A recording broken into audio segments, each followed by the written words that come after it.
I voted for Peter Obi. But you see, I didn't jump that queue for Peter Obi. I didn't smuggle anybody into the polling booth for Peter Obi. I didn't brandish a knife or threaten anybody in my polling unit for Peter Obi.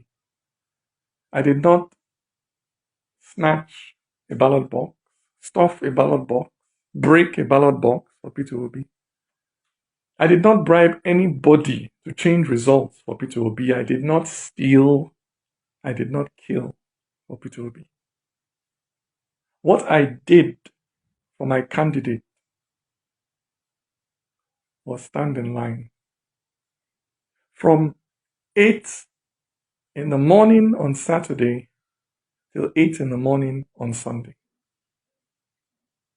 And when the sun got too hot and I thought of going back home, I remembered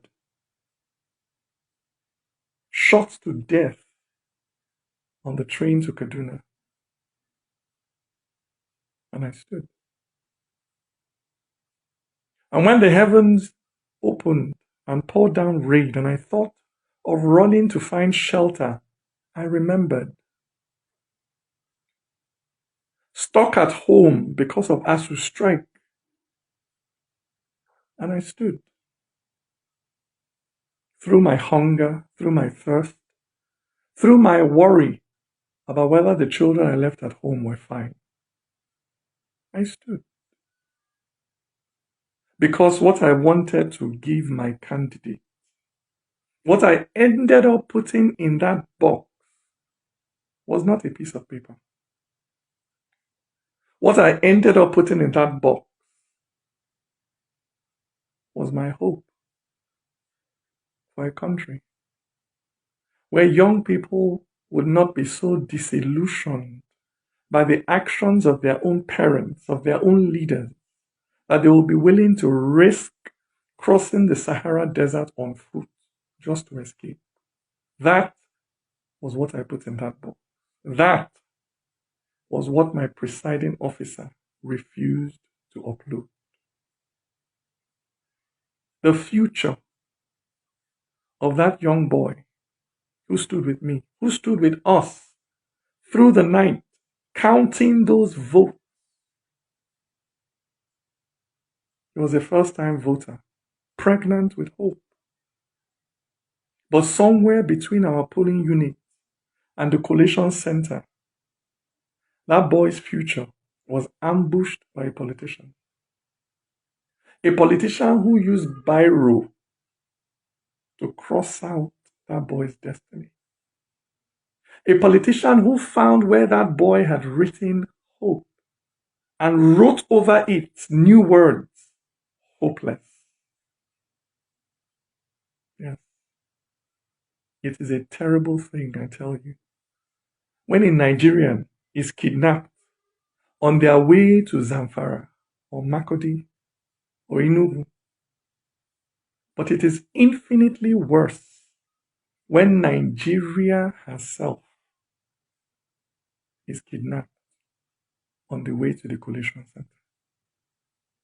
My brother, my sister, it is not Nigeria that has her foot on your neck.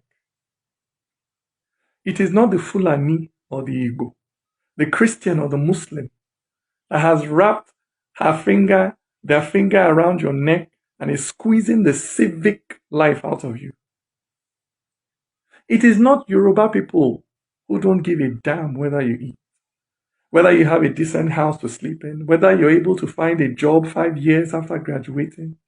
It is not North or South that spends 8 years to build one bridge or to fix one pothole in the middle of the road. I tell you, my brother, my sister, it is that politician who is willing to kill, who is willing to steal, to stay in office. That is your enemy.